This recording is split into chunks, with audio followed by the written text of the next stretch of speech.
Chào mừng các bạn đến với Anime Rewind, nơi tụ hội của những fan chân chính nhà Dragon Ball. Trong suốt hành trình dài đầy máu lửa, các chiến binh Saiyan đã không ngừng tiến hóa, vượt qua giới hạn để đạt đến những trạng thái sức mạnh không tưởng. Từ lần đầu tiên Goku hóa Super Saiyan làm chấn động cả hành tinh Namek, cho đến những biến thể siêu cấp thần thánh sau này. Mỗi trạng thái đều mang trong mình một câu chuyện, một dấu ấn không thể nào quên. Hôm nay, hãy cùng tôi tổng hợp lại toàn bộ các trạng thái Super Saiyan đã xuất hiện trong Dragon Ball, từ cổ điển đến tối thượng. Bắt đầu thôi! Mở đầu, chúng ta không thể không nhắc đến Super Saiyan của Son Goku, Great Ape. Trong Dragon Ball, lần đầu tiên khái niệm khỉ khổng lồ được giới thiệu qua nhân vật Goku, nhưng bản chất thật của nó chỉ thực sự rõ ràng khi Vegeta đến trái đất.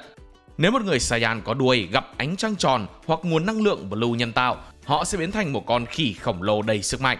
Hình dạng này giúp họ tăng sức mạnh lên gấp 10 lần và họ có thể tung ra các đòn tấn công mạnh mẽ như tia năng lượng từ miệng hoặc những tiếng gầm chấn động có thể phá hủy cả một vùng rộng lớn. Một số chiến binh Saiyan mạnh mẽ như Vegeta có thể giữ được lý trí và hành động, có kế hoạch khi ở dạng khỉ khổng lồ. Tuy nhiên, những Saiyan trẻ như Goku lúc nhỏ lại mất hết lý trí, chỉ hành động theo bản năng phá hoại. Ví dụ điển hình là khi Goku vô tình phá hủy lâu đài của Hoàng đế Pilaf. Chúng ta cũng thấy Vegeta dùng mặt trăng nhân tạo để biến hình trong trận chiến đầu tiên ở trái đất. Hay Gohan biến thành khỉ khổng lồ đã giúp xoay chuyển tình thế trong trận chiến với Vegeta. Tuy nhiên, hình dạng này cũng có nhược điểm. Nếu cắt đuôi của Saiyan hoặc phá hủy nguồn năng lượng Blue như mặt trăng, họ sẽ trở lại hình dạng bình thường. Kích thước lớn của họ cũng dễ khiến họ thành mục tiêu cho đối thủ nhanh nhẹn, và đuôi của họ là điểm yếu nhạy cảm nếu bị bóp. Nỗi đau sẽ khiến họ tỉnh lại khỏi trạng thái biến hình. Dù có sức mạnh đáng sợ, nhưng do khó kiểm soát và có nhiều nhược điểm, hình dạng khỉ khổng lồ dần trở nên ít được sử dụng trong cộng đồng Saiyan. Super Saiyan. Super Saiyan lần đầu được Goku đạt được trên hành tinh Namek sau khi chứng kiến Krillin bị Frieza giết hại, đánh thức truyền thuyết ngàn năm. Hình dạng này giúp sức mạnh của người dùng tăng gấp 50 lần so với trạng thái bình thường, dễ nhận biết với mái tóc vàng dựng đứng, đôi mắt xanh ngọc và hào quang vàng rực rỡ. Để trở thành Super Saiyan, một Saiyan cần trải qua cơn thịnh nộ hoặc cảm xúc mạnh mẽ cùng với một trái tim thuần khiết, dù là thiện hay ác. Khi đã đạt được sức mạnh này, một Saiyan có thể biến hình bất cứ lúc nào, mặc dù những lần biến hình đầu tiên thường đi kèm với cảm xúc mãnh liệt và cơn giận dữ. Khoảnh khắc đầu tiên hình dạng Super Saiyan xuất hiện là khi Goku chiến đấu với Frieza, trở thành một cảnh kinh điển trong Dragon Ball và cả cộng đồng manga lẫn anime. Trong tương lai, Trunks cũng từng dùng hình dạng này để tiêu diệt Mecha Frieza, và Vegeta cuối cùng cũng đạt được Super Saiyan nhờ quá trình rèn luyện không ngừng. Ban đầu, Super Saiyan rất khó kiểm soát và tiêu tốn nhiều năng lượng. Sau đó, Goku và Gohan đã đạt đến trạng thái Super Saiyan hoàn chỉnh, giúp họ duy trì trạng thái này liên tục mà không mất nhiều sức, khiến việc sử dụng sức mạnh trở nên hiệu quả hơn rất nhiều. Điều này cho thấy rằng, ngay cả những sức mạnh huyền thoại cũng có thể được hoàn thiện thông qua luyện tập và quyết tâm. Super Saiyan Grade 2 lần đầu được khám phá trong phòng thời gian khi các chiến binh Z chuẩn bị đối đầu với mối đe dọa từ các android. Đây là một nỗ lực để vượt qua giới hạn của siêu Saiyan bình thường. Vegeta và Trunks tương lai đã đạt được hình dạng này nhờ quá trình luyện tập cực kỳ khắc nghiệt để cơ thể vượt xa khả năng của Super Saiyan thông thường.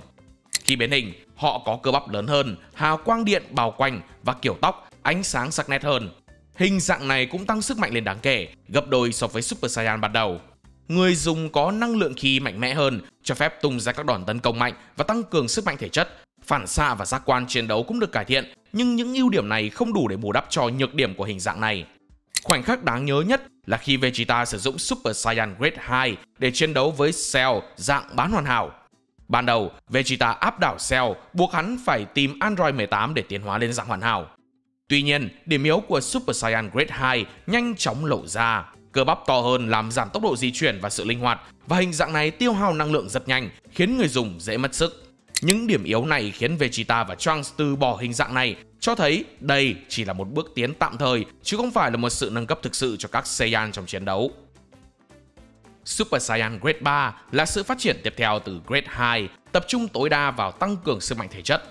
Trunks tương lai lần đầu tiên sử dụng hình dạng này trong trận chiến với Cell hoàn hảo khi cố gắng đẩy sức mạnh của mình lên cực hạn. Khi biến hình, cơ bắp của Trunks phồng lên đến mức khổng lồ, vai và tay trở nên to lớn, tạo vẻ ngoài mạnh mẽ nhưng khá cồng kềnh. Tóc dựng cứng hơn và hào quang điện bao quanh cũng mạnh mẽ hơn nhiều. Hình dạng này mang đến sức mạnh vượt trội, gấp khoảng 4 lần so với Super Saiyan ban đầu và thậm chí mạnh hơn cả Cell hoàn hảo khi Trunks lần đầu biến hình. Tuy nhiên, nhược điểm lớn là cơ bắp quá lớn khiến người dùng di chuyển rất chậm, gần như không còn linh hoạt. Trong trận đấu, Cell đã dễ dàng né mọi đòn của Trunks và chế nhạo anh vì điểm yếu này. Ngoài ra, Super Saiyan Grade 3 tiêu tốn nhiều năng lượng, nhanh chóng làm người dùng kiệt sức nên không thể duy trì trong thời gian dài. Sau khi Trunks thử dùng, không còn ai sử dụng lại dạng này vì nó không thực sự hiệu quả trong chiến đấu. Full Power Super Saiyan được Goku và Gohan phát triển trong vòng thời gian. Thay vì cố gắng tăng sức mạnh như Super Saiyan Grade 2 hay Grade 3, trạng thái này tập trung vào việc kiểm soát năng lượng hoàn hảo và loại bỏ các nhược điểm của Super Saiyan. Hình thức này có ít thay đổi về ngoại hình, hào quang trở nên nhẹ nhàng, ổn định hơn và người dùng duy trì được sự thư thái và tập trung. Goku và Gohan đã học cách giữ trạng thái Super Saiyan suốt thời gian dài, ngay cả trong các hoạt động hàng ngày để loại bỏ sự căng thẳng và cảm xúc mạnh mẽ thường đi kèm với biến hình này. Kết quả là họ có thể giữ trạng thái này mãi mà không bị mất sức. Sức mạnh vẫn tương đương với Super Saiyan bình thường, nhưng việc kiểm soát năng lượng tốt hơn cho phép họ chiến đấu hiệu quả và chính xác hơn. Trong Cell Saga, trạng thái Full Power Super Saiyan này rất quan trọng, đặc biệt là trong trận chiến của Gohan với Cell hoàn hảo. Nhờ khả năng tiết kiệm năng lượng, Gohan có thể chiến đấu hết mình mà không bị kiệt sức, và điều đó giúp anh đạt được Super Saiyan 2 khi cảm xúc dâng cao đến cực điểm. Super Saiyan 2. Gohan lần đầu tiên biến hình thành Super Saiyan 2 trong trận chiến với Cell sau cái chết của Android 16 và những cuộc tấn công tàn nhẫn của Cell và bạn bè của anh. Hình dạng này nâng cao sức mạnh của Super Saiyan lên đến 100 lần so với sức mạnh ban đầu. Đặc trưng của Super Saiyan 2 là mái tóc nhọn hơn, cứng hơn và hào quang điện bao quanh rực rỡ. Super Saiyan 2 giúp người dùng kiểm soát năng lượng tốt hơn, tăng tốc độ và cải thiện kỹ năng chiến đấu. Đây là bước đầu tiên vượt qua trạng thái Super Saiyan huyền thoại, cho thấy còn nhiều sức mạnh lớn hơn đang chờ đón. Một số khoảnh khắc ấn tượng của hình dạng này bao gồm việc Gohan dễ dàng đánh bại Cell và các Cell Junior, thay đổi hoàn toàn cục diện trận đấu. Majin Vegeta cũng sử dụng Super Saiyan 2 trong trận chiến với Goku, chứng minh sức mạnh hủy diệt của nó. Và Trunks tương lai cũng đã đạt được hình dạng này trong dòng thời gian của mình để đánh bại các android. Để đạt được Super Saiyan 2, người dùng cần phải luyện tập rất chăm chỉ hoặc trải qua một cú sốc cảm xúc mạnh mẽ. Thậm chí, việc duy trì hình dạng này trong thời gian dài cũng không dễ dàng. Super Saiyan 2 đã chứng minh rằng sức mạnh của Saiyan còn có nhiều khả năng lớn hơn nữa ngoài Super Saiyan. Super Saiyan 3. Goku đã biến hình thành Super Saiyan 3 trong trận chiến với Majin Buu, đưa sức mạnh của Saiyan lên một tầm cao mới. Sự thay đổi ngoại hình rất nổi bật, mất con mẹ nó lông mày, tóc vàng của anh dài ra một cách ấn tượng và các đường nét trên khuôn mặt khiến anh trông rất mạnh mẽ. Hình dạng này giúp Goku tăng cường sức mạnh lên đến 400 lần, vượt xa sức mạnh của Super Saiyan 2. Năng lượng mà Super Saiyan 3 tạo ra rất mạnh, đến mức gây ra các rối loạn điện tử ảnh hưởng đến toàn bộ hành tinh. Khi biến hình, Goku tạo ra những chấn động và các cơn bão điện mà mọi người có thể cảm nhận từ xa. Tuy nhiên, nhược điểm lớn nhất của Super Saiyan 3 là nó tiêu tốn rất nhiều năng lượng, ngay cả Goku cũng chỉ có thể duy trì hình dạng này trong thời gian ngắn, đặc biệt là khi ở trong một cơ thể sống, vì nó tiêu hao năng lượng rất nhanh. Điều này trở thành một bất lợi lớn trong trận chiến với Kid Buu, khi sức mạnh to lớn của Super Saiyan 3 không đủ để bù đắp cho việc tiêu hao sức lực quá nhanh. Dù gặp nhiều khó khăn, Goten và Trunks đã thành công trong việc làm chủ Super Saiyan 3 thông qua Fusion, cho thấy rằng với đủ năng lượng hoặc trong điều kiện lý tưởng, những thách thức này có thể được kiểm soát. Super Saiyan God. Biến hình Super Saiyan God với mái tóc màu đỏ thẫm đã mang sức mạnh Diviner Key vào bộ kỹ năng của Saiyan. Để mở khóa hình dạng này, cần một nghi lễ với sự tham gia của 6 Saiyan chính nghĩa. Lời tiên tri của Beerus đã dẫn Goku trở thành Super Saiyan God đầu tiên trong lịch sử gần đây, mặc dù các truyền thuyết cổ xưa về Saiyan đã nói đến sự tồn tại của nó. Khác với các hình dạng vàng hung hãn, hình dạng thần thánh này giúp người dùng trở nên nhẹ nhàng hơn nhưng vẫn duy trì khả năng điều khiển năng lượng thần thánh. Sự tiến hóa thần thánh này đã thay đổi hoàn toàn cách mà Saiyan chiến đấu. Hình dạng này giúp kiểm soát năng lượng tốt hơn, dự đoán chuyển động và có khả năng hồi phục vượt qua giới hạn của con người. Trong trận chiến với Beerus, Goku đã thể hiện tiềm năng thực sự của hình dạng này khi anh chiến đấu với sức mạnh có thể làm rung chuyển cả vũ trụ mà vẫn duy trì độ chính xác mà các hình dạng trước không thể đạt được. Tính bình tĩnh của hình dạng này thể hiện một sự thay đổi về tư duy từ sức mạnh thô bạo sang kỹ thuật tinh tế. Hình dạng này đã trở thành nền tảng cho những biến hình thần thánh trong tương lai, cho phép người dùng giữ được những lợi ích của nó ngay cả khi ở trạng thái bình thường. Đây là một bước tiến quan trọng, không còn bị giới hạn bởi sức mạnh của con người. Họ có thể chạm tới sức mạnh của các vị thần chỉ bằng nỗ lực của chính mình. Super Saiyan Blue, hay còn gọi là Super Saiyan God Super Saiyan, là sự kết hợp giữa năng lượng thần thánh và hình dạng Super Saiyan, tạo ra một hình dạng hoàn toàn mới.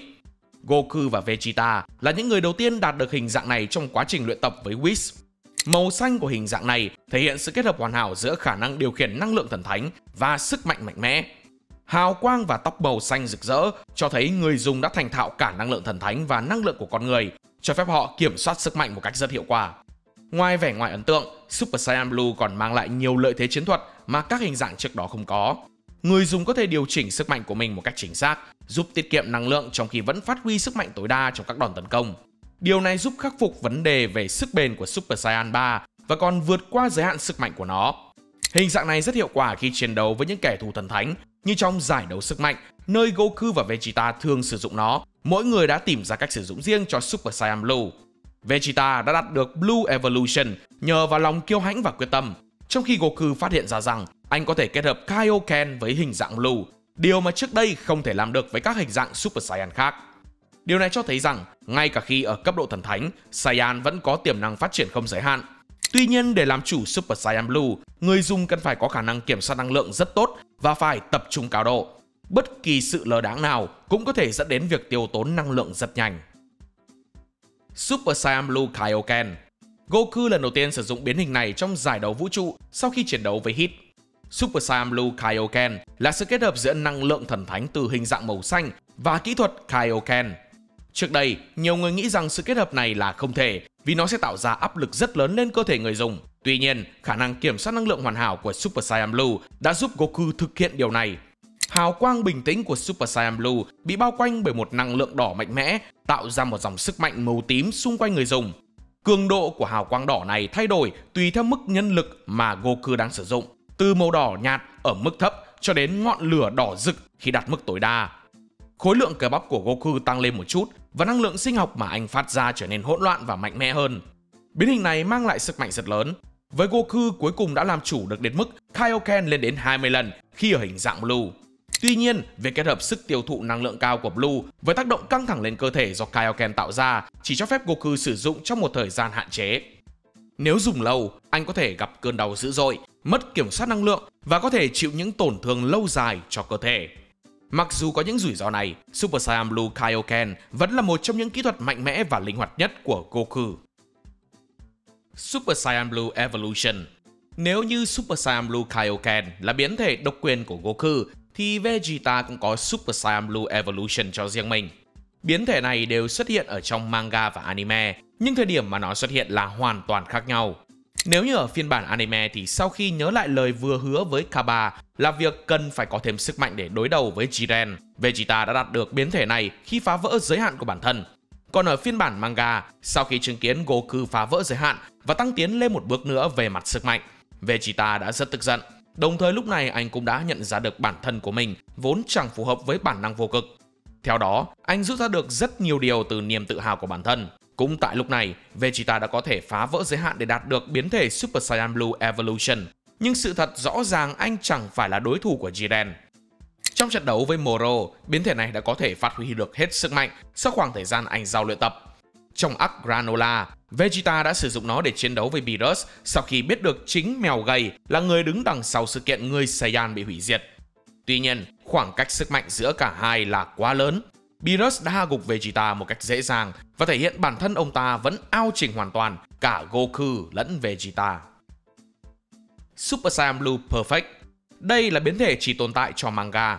Nó được xem là phiên bản nâng cấp của Super Saiyan Blue. Lần đầu tiên Goku sử dụng biến thể này là trong trận đấu cuối cùng với hợp thể Zamasu, khi mà mọi trách nhiệm, kỳ vọng và gánh nặng đang đè nặng lên cơ thể của anh. Ở biến thể này, hào quang màu xanh xung quanh cơ thể của Goku đã không cánh mà bay.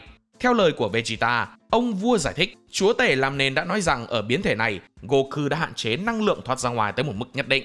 Nếu như để năng lượng bộc phát ra ngoài như trước, thì cả anh và Goku chỉ có thể sử dụng được nó trong thời gian ngắn. Nhưng giờ đây, Goku đã có thể khắc phục được điểm yếu này. Và ở biến thể hoàn hảo, Goku đã sử dụng được 100% sức mạnh của Super Saiyan Blue. Chỉ số sức mạnh lúc này gấp 950 triệu lần dạng cơ bản.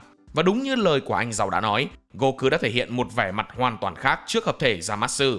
Anh đã có thể ăn miếng trả miếng đối với hắn. Không chịu kém cạnh Goku, Vegeta ngay sau đó cũng đã đạt được biến thể hoàn hảo này, trước thêm giải đấu sức mạnh. Chứng kiến sức mạnh của Vegeta đã tăng tiến, Beerus đã dành lời khen cho anh. Không chỉ có vậy, các tiên tri còn nói rằng cả Goku và Vegeta đang ngày càng phát triển mạnh mẽ. Một ngày nào đó, cả hai sẽ có thể cạnh tranh được với mèo gầy.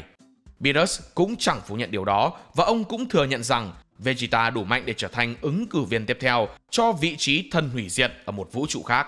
Và cho tới hiện tại, Goku và Vegeta vẫn tiếp tục sử dụng nó. Super Saiyan Rage lần đầu tiên được Future Trunks thể hiện trong trận chiến gây cấn với Goku Black và Zamasu trong Dragon Ball Super. Biến hình này mang đến sức mạnh cảm xúc mạnh mẽ và có hình dạng rất đặc biệt, được hình thành từ sự tuyệt vọng, cơn thịnh nộ chính nghĩa và khao khát mãnh liệt bảo vệ những người sống sót trong dòng thời gian của mình. Khi biến hình, tóc của Trunks có kiểu dáng nhọn hơn với màu vàng ánh xanh nổi bật. Hào quang xung quanh anh tạo thành hai lớp, kết hợp năng lượng của Super Saiyan với ánh xanh điện của Super Saiyan Blue. Điểm đặc biệt nhất của hình dạng này là sức mạnh phát tán sinh học cực mạnh, vượt xa cả Super Saiyan 2, cho phép Future Trunks đứng vững trước những kẻ thù mạnh hơn nhiều so với các Super Saiyan bình thường. Hình dạng này cho thấy sức mạnh đủ lớn để tạo áp lực lên Fusion Zamasu, điều mà ngay cả Goku và Vegeta cũng khó khăn khi chiến đấu riêng lẻ. Một trong những khoảnh khắc nổi bật nhất là khi Trunks chuyển hóa hy vọng và năng lượng của những người sống sót còn lại vào một kỹ thuật kiếm tinh thần, giúp anh cắt xuyên qua một sinh vật bất tử. Hình dạng này dường như lấy sức mạnh từ cả cảm xúc mãnh liệt và ý chí kiên cường của người dùng, khiến cho giới hạn sức mạnh của nó trở nên khó xác định. Biến hình Golden Great Ape là một trạng thái giữa Great Ape truyền thống và Super Saiyan 4. Hình dạng này lần đầu tiên xuất hiện khi Goku biến hình trong trận chiến trên hành tinh Tuen. Biến hình này xảy ra khi một Saiyan có khả năng trở thành Super Saiyan biến thành Great Ape trong khi vẫn còn đuôi, tạo ra sự kết hợp giữa năng lượng nguyên thủy và năng lượng của Super Saiyan.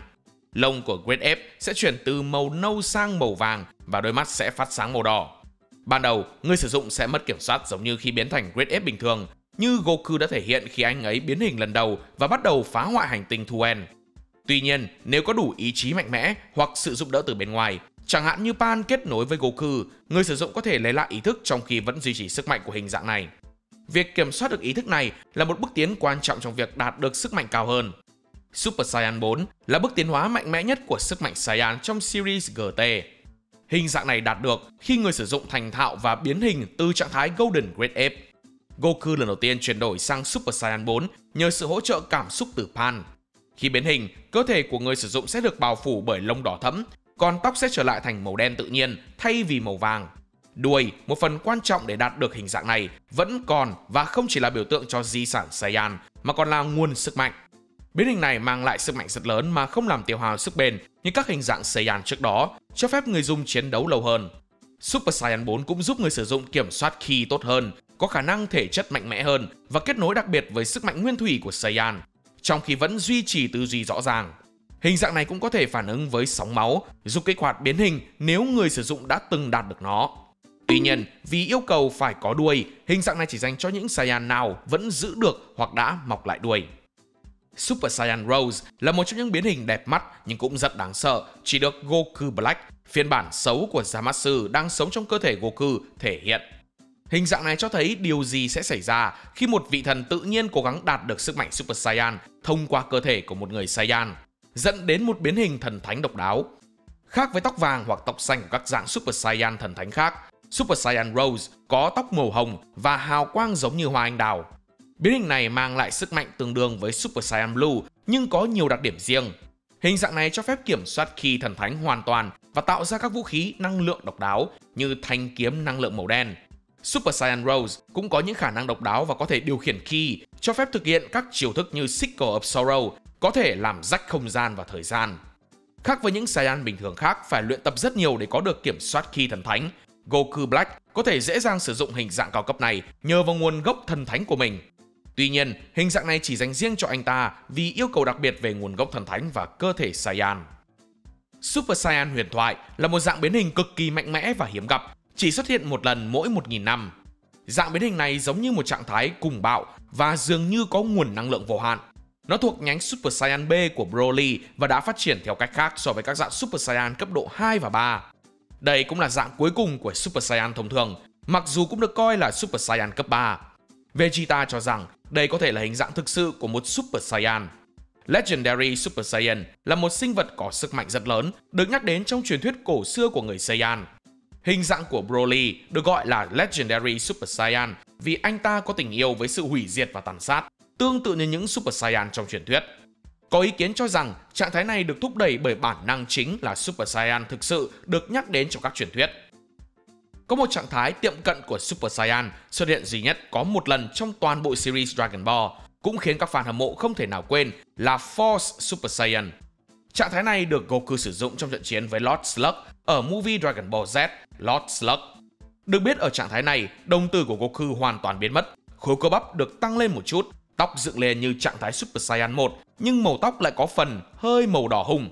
Luồng ki bên ngoài không hề giống với Super Saiyan thông thường, mà nó lại có phần thiên về giống ki của Kaioken nhiều hơn. Goku chuyển hóa thành Force Super Saiyan nhờ cơn giận dữ của mình và áp đảo Lord Slug lúc đó, nhưng chỉ sau vài phút, khi Goku lấy lại được bình tĩnh thì dường như sức mạnh của Force Super Saiyan cũng biến mất theo. Nhìn vào điều này ta có thể thấy Force Super Saiyan chỉ hơn được Kaioken khoản không bị hao tổn thể lực, chứ sức mạnh thì ngang bằng nhau mà thôi. Dù không phải là trạng thái mạnh mẽ nhất, nhưng với sự khác biệt của mình, Force Super Saiyan luôn nằm trong danh sách những trạng thái Super Saiyan được yêu thích nhất.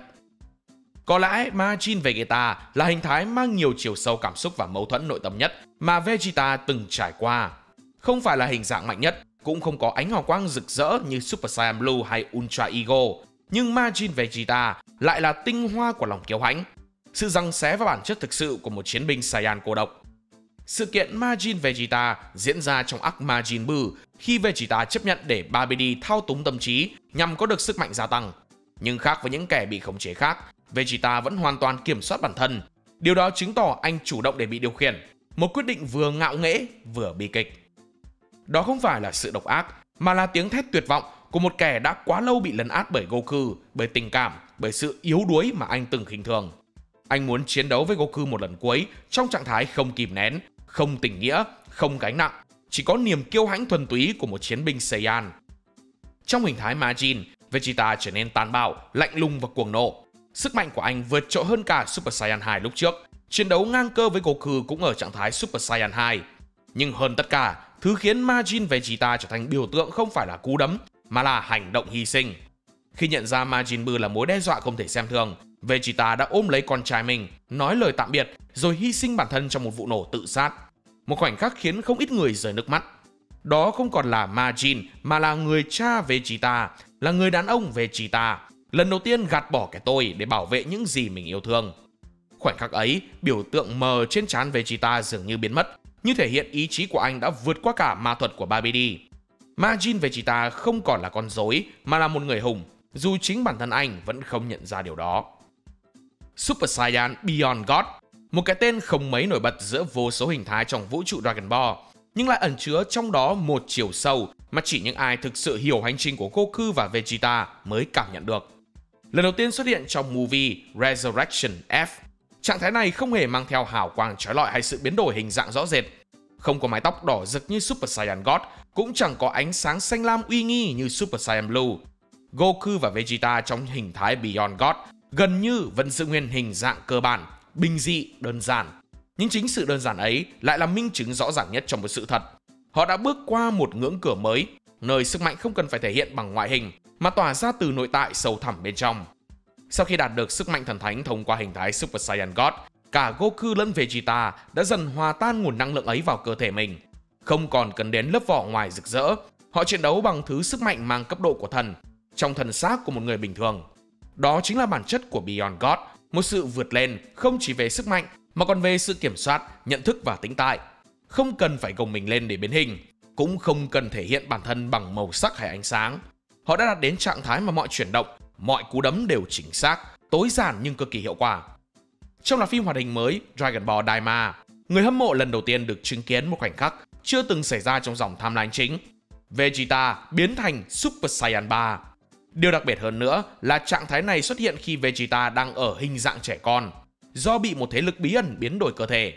Đây được xem là một trong những điểm nhấn lớn nhất của Daima, vừa mang tính bất ngờ, vừa là sự tri ân dành cho fan lâu năm. Khác với các phần trước trong Dragon Ball Z hay Dragon Ball Super, Vegeta chưa bao giờ đạt đến cấp độ Super Saiyan 3, một hình thái vốn đòi hỏi sức mạnh và khả năng kiểm soát thần khí cực cao. Trong khi Goku từng sử dụng Super Saiyan 3 để đấu với Majin Buu, thì Vegeta lúc đó vẫn chỉ dừng lại ở Super Saiyan 2. Chính vì vậy, việc Vegeta đạt được Super Saiyan 3 trong Daima, dù ở hình hài của một nhóc con, đã gây nên sự phấn khích lớn trong cộng đồng người hâm mộ. Về mặt hình ảnh, Super Saiyan 3 Vegeta vẫn giữ nguyên những nét đặc trưng của trạng thái này. Mái tóc dài rực vàng, đôi mắt sắc lạnh không có tròng đen, cơ thể bao phủ bởi luồng năng lượng điện mạnh mẽ. Tuy nhiên, điểm khác biệt thú vị nằm ở chỗ Vegeta vẫn là một đứa trẻ. Điều này tạo ra sự đối lập giữa ngoại hình nhỏ bé và sức mạnh khổng lồ mà anh đang sở hữu. Mặc dù Super Saiyan 3 thường tiêu hao rất nhiều năng lượng, nhưng Vegeta trong Daima lại cho thấy khả năng kiểm soát tốt hơn nhiều, có thể là nhờ kinh nghiệm chiến đấu lâu năm của anh. Trạng thái Super Saiyan 3 Daima không chỉ là một bước ngoặt sức mạnh, mà còn là biểu tượng cho lòng kiêu hãnh của hoàng tử Saiyan, người không chịu thua kém bất kỳ ai, kể cả Goku. Có thể nói, đây là lần đầu tiên trong dòng timeline chính của anime Dragon Ball, Vegeta được thể hiện trong trạng thái Super Saiyan 3 một cách chính thống, không phải qua các spin-off như Dragon Ball Heroes. Sự xuất hiện của Super Saiyan 3 Vegeta trong Dragon Ball Daima vừa mang yếu tố fan service rõ rệt, vừa mở ra khả năng rằng series này sẽ tiếp tục mang đến nhiều hình thái độc đáo hơn nữa. Dù còn nhiều tranh cãi về việc sức mạnh Super Saiyan 3 có còn đủ đồ trong bối cảnh các hình thái như Ultra Instinct hay Ultra Ego đã ra đời, nhưng đối với người hâm mộ lâu năm, việc được thấy Vegeta lần đầu đạt Super Saiyan 3 vẫn là một khoảnh khắc cực kỳ đáng nhớ. Trong số những hình thái Super Saiyan để lại dấu ấn sâu đậm nhất trong lòng người hâm mộ, Super Saiyan 4 luôn là một cái tên đặc biệt. Dù từng xuất hiện trong Dragon Ball GT, nhưng vì GT không nằm trong dòng timeline chính, trạng thái này mãi mãi chỉ là một biểu tượng mang tính huyền thoại trong lòng fan, cho đến khi Dragon Ball Daima ra đời. Trong Daima, Goku ở hình dạng trẻ con, một lần nữa tiến hóa theo con đường khỉ vĩ đại, kết hợp giữa bản năng hoang dã và bản ngã chiến binh Saiyan, và cuối cùng thức tỉnh hình thái Super Saiyan 4 một cách bất ngờ và đầy bùng nổ. Với mái tóc dài đen, ánh mắt đỏ và lớp lông đỏ đặc trưng phủ khắp cơ thể, Super Saiyan 4 Goku trong Daima mang lại một cảm giác hoài niệm nhưng mới mẻ. Như thể trạng thái này đã được tái sinh dưới một ánh sáng khác, gần như canon. Điều khiến người xem không khỏi phấn khích, dù Goku bị biến thành nhóc con, nhưng anh vẫn có thể biến thành Ozaru khỉ khổng lồ, rồi kiểm soát nó giống như cách anh từng làm trong GT để đạt được Super Saiyan 4. Sự biến đổi này trong Daima gợi lại cảm giác nguyên thủy, hoang dã mà dòng Super đã dần đánh mất khi đi theo hướng thần thánh hóa. Và đó cũng là lý do tại sao Super Saiyan 4 dù cũ vẫn luôn giữ được sức hút riêng biệt. Super Saiyan 4 Daima cũng không phải là một bản sao của GT. Thiết kế hình thể trong Daima sắc sảo hơn, tông màu aura lẫn ánh mắt được vẽ lại chi tiết, mang cảm giác vừa huyền bí vừa mãnh liệt. Sức mạnh thể hiện cũng ấn tượng, Goku nhỏ bé nhưng Super Saiyan 4 lại khiến kẻ địch khiếp sợ, và một lần nữa khẳng định rằng kích thước cơ thể không quyết định mức độ đe dọa. Quan trọng hơn cả, Daima không chỉ tái sinh Super Saiyan 4 mà còn đặt nó vào bối cảnh hợp lý, không phải là sự tiến hóa vượt cấp mà là kết tinh của bản chất Saiyan thuần túy, một dạng hồi sinh hoài cổ giữa thời đại đầy thần khí và kỹ thuật vũ trụ. Sự xuất hiện của Super Saiyan 4 trong Dragon Ball Daima không chỉ là món quà fan service mà còn là lời gợi nhắc những gì nguyên thủy nhất, đơn giản nhất đôi khi lại là thứ khiến trái tim fan đập nhanh nhất. Và lần này, trạng thái đó rất có thể đã được đưa một chân vào canon, một bước ngoặt khiến cộng đồng không khỏi phấn khích. Vậy là chúng ta đã điểm qua tất cả các biến hình Super Saiyan, ít nhất là những biến hình mà tôi có thể nhìn thấy. Nếu tôi có bỏ lỡ biến hình nào đó, hãy cho tôi biết trong phần bình luận phía dưới nhé. Còn bây giờ thì nếu thấy hay, nhớ để lại một like và một share ủng hộ chúng mình. Đừng quên bấm nút subscribe để theo cho thông báo và nhớ đăng ký cả hội viên để không bỏ lỡ những video hấp dẫn phía sau. Cảm ơn các bạn đã xem video. Hẹn gặp lại trong những video tiếp theo. See ya!